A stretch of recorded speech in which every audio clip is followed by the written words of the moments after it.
Alright gamers, so I'm just going to overlay some photos over this one, I guess. So I've done 14 cans of Bondo in the TR7 so far, the metal reinforced filler.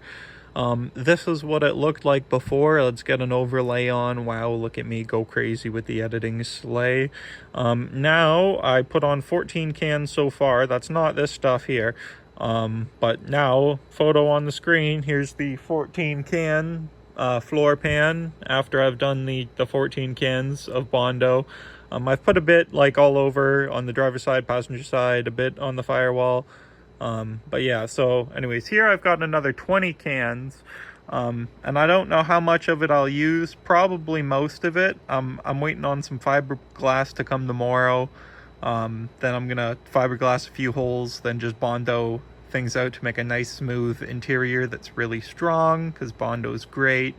We love Bondo. No affiliation, no sponsorship. I paid full price for all of this, so yeah.